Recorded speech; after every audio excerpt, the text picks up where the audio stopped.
Alam naman natin na ang ating kuryente ay 60 Hz. Lumabas na yung ano niya, laman loob, no? Wala na pong silbi si PTC pag nag-switch na po si relay. Pwede mo i-touch ng bahagya yung kanyang PTC, no? So, ayan, mainit nga, no? And good day po, no? Welcome to my vlog po, no? So, ito, meron tayong panibagong board, no? So, ang issue daw po nito is P1 error, no? So, ganito, nung dinala rito yung board na to, meron kagad ako isang napansin na may problema, no? So, sa pagta-troubleshoot, kailangan, importante po na yung PCB board ay pagmasdan natin maigi kasi may mga sign po yan na pwedeng merong problemang parts, no? Tulad nito. Ayan. No? So, ayan, lumabas na yung ano niya, laman loob, no?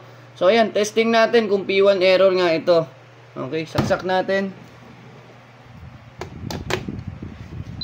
Antay tayo kasi may delay time po yan. So, sa itsura ng kanyang outdoor, yung kanyang blinking is normal. No? Normal pa. Then, start natin para makita natin kung anong problema. Ayan, so naglabas siya ng 24, yung kanyang temperature set. Tayin natin siya.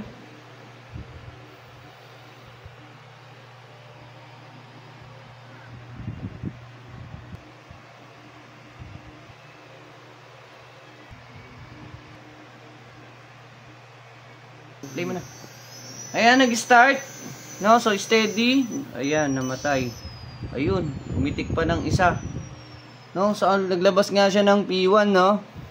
Then, sa ganyan, meron pong shortcut na method dyan pag ganyan mga P1. Marami dyang pwedeng problema. Either, mandal pa nga yung panya, oh. Sa ganyan, pwede po ang problema ay dito, no? Dito sa voltage comparator niya, no? Ayan, yung side na yan. Then, pwede rin pong dito. Ngayon, pwede rin po siyang relay, no? So, ganyan, para ma-finalize mo kung talagang relay ang problema, pwede mo i-touch ng bahagya yung kanyang PTC, no? So, ayan, mainit nga, no? Mainit siya. Ayan, ito po yung PTC. No, ang connection kasi niyan, ay drawing natin, no, para mas makita nyo maigi. So, ayan, drawing natin, no. So, ito yung kanyang PTC. Ayan, ito po yan, yung kulay blue na to na may balot na mica tube. Mica tube. O, tama. No. So, ayan. Kasi pagka ang relay mo is hindi nagpa-function na maayos, pwedeng di na nagko-contact dito. No, kasi nag-spark po yan, ping magsiswitch po yan. Pwedeng pud-pud na po yun, o kaya merong umido. So, kapag nag-start po yung compressor, yung PTC lang po ang nagdadala. Alam naman natin ang PTC, meron po yung ampere limit na kaya niyang i-handle. No? So, pag nag-start yung compressor, hindi na po kinakaya ni PTC. Yung relay, kailangan talaga sumuport yung relay, mag-switch para diretso po yung kanyang line. Okay po, no? So, ngayon, kaya po sinabi ko na pwedeng relay ang problema kasi hindi dapat iinit ang PTC kung buo po si relay. Kasi pag buo po si relay, no, magsiswitch po yan, no? Magsiswitch po yan.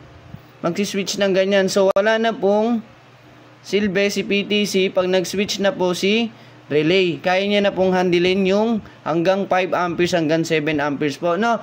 So, yun po yung ano niyan. Simpleng ano po, pagto-troubleshoot about po sa P1 error po, no? So, touch mo lang ng bahagya yung PTC.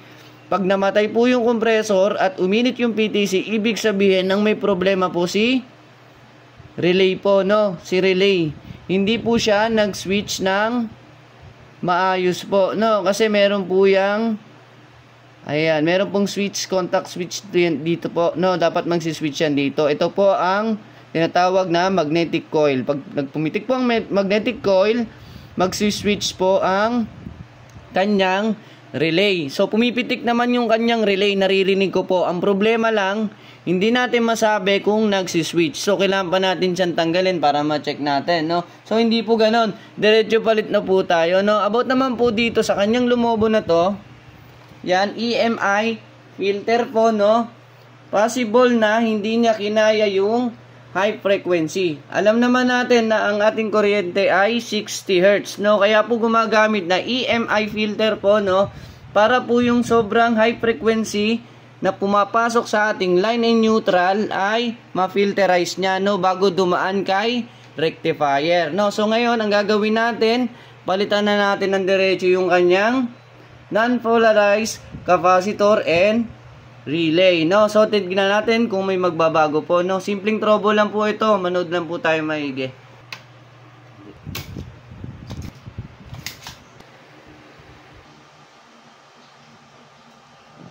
So ayan, natanggal niya. Ayan, no? Lubong-lubo. Buntis.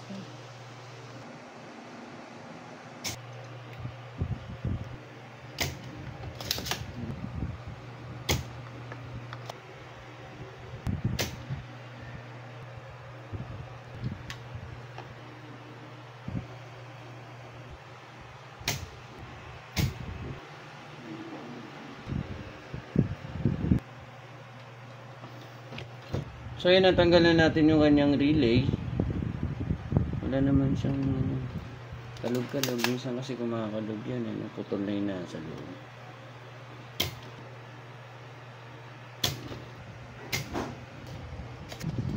So yan, tanggal na. Then yung capacitor, no, napalitan na natin.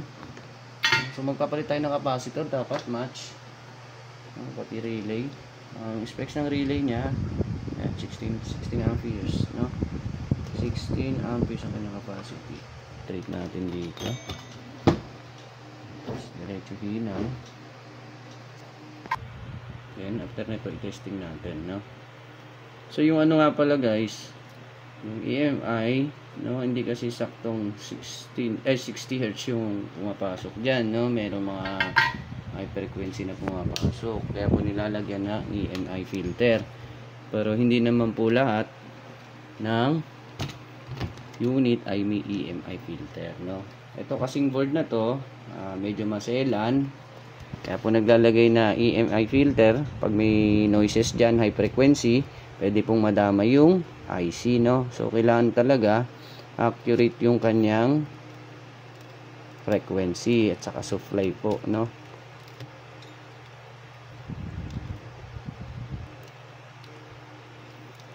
Medyo malog. So ayan, pwede na testing.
So ayan, no, okay na, no?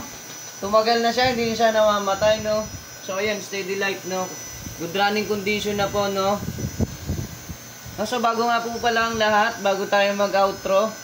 So shoutout nga pala kay Sir Aldrin Rosal, no? So yun po yung ano natin, number 1 po na legit na supplier, no? Wala tayong magiging problema doon. Legit po yung kanyang mga binibenta. Pwede nyo po siya i-PM, no?